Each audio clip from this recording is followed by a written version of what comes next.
Je vais vous parler sur les effets des radiations neutroniques sur les propriétés optiques du silicium. La majorité des composantes électroniques dans le marché mondial sont à base du silicium. Il est très utilisé dans la fabrication des composantes électroniques de puissance ainsi que dans les applications photovoltaïques. La technique de dopage par transmutation neutronique est la plus sollicitée pour le dopage du silicium. Lors de son irradiation par les neutrons, plusieurs types de défauts sont créés. Ces derniers introduisent dans le gap des centres profonds et peu profonds, modifiant ainsi les propriétés électriques et optiques du semi-conducteur. En conséquence, ces défauts entraînent la dégradation des performances des dispositifs associés. L'amélioration de ces performances nécessite une étude approfondie des défauts, à savoir les mécanismes de leur génération et d'annulation lors de leur structure électronique et leur caractérisation. Ce travail concerne plus particulièrement l'étude de l'effet des défauts des radiations neutroniques sur les propriétés optiques des optoélectriques des échantillons de silicium dopés par transmutation neutronique. Principe de la technique.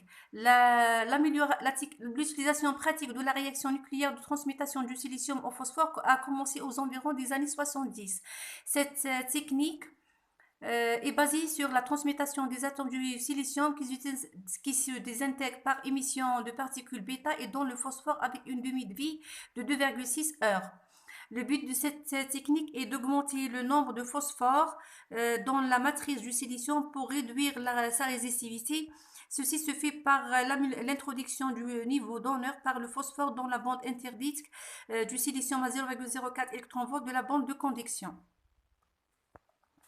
Procédure expérimentale et technique de caractérisation. Pour mener cette étude, nous avons irradié dans le réacteur SELEM à deux différentes fluences neutroniques des échantillons du silicium monocristallin. Ces échantillons ont subi un traitement thermique approprié avant et après irradiation dans le but d'éliminer toutes les contaminations de surface. Le traitement thermique est assuré à l'aide d'un four programmable sous atmosphère inerte d'argon. La visualisation des spectres d'absorption à l'aide du spectrophotomètre infrarouge subtil et l'UV visible. Résultats et discussions. Un pic prononcé a été observé à 829 cm-1 correspond au complexe lacune oxygène. On constate que son intensité augmente avec l'augmentation de l'affluence neutronique. Pour les fluences les plus élevées, la majorité des lacunes induites par irradiation conduisent à la formation du centre A. L'annulation et la dissociation du centre A est due selon la réaction suivante. L'annulation après un traitement thermique à 550, on a trouvé qu'il existe clairement un épaulement prononcé à environ 825 cm-1. Nous suggérons que ce pic est attribué au centre V2O2. Par ailleurs, avec l'augmentation de l'affluence neutronique, la bilacune devient dense dans la matrice du silicium. Les résultats fournis par l'UV visible interprètent clairement l'effet de l'irradiation sur la formation de la bilacune. En effet, avec l'augmentation de la fluence neutronique, la concentration de la bilacune augmente considérablement, pour atteindre une valeur d'environ 69% de son intensité maximale.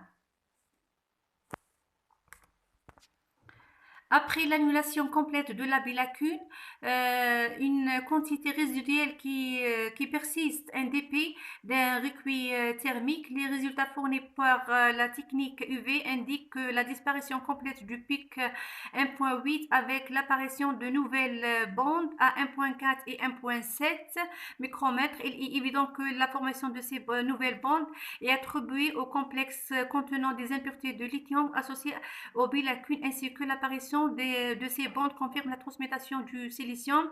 La transmutation du lithium, du bore en lithium peut atteindre par l'affluence neutronique du réacteur SELEM.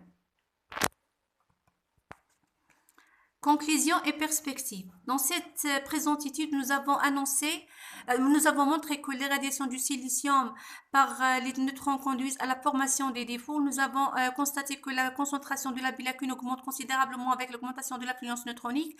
Ainsi, le pic centre A devient détectable dans le spectre juste après irradiation. Ces défauts disparaissent à une température de recueil de la bilacune. Par ailleurs, D'autres défauts sont formés après un recueil à 550 degrés Celsius. Après le traitement thermique, la disparition du centre A et la bilacune conduisent à la création des défauts complexes, en l'occurrence avec V2, la formation de la bilacune associée avec un ou plusieurs impuretés de lithium. La transmutation du bore en lithium peut être atteinte par l'influence neutronique du réacteur CLM. La corrélation de ces observations avec les deux techniques devrait être très utile à la compréhension de la nature des défauts. Voilà les différentes références utilisées et merci pour votre attention.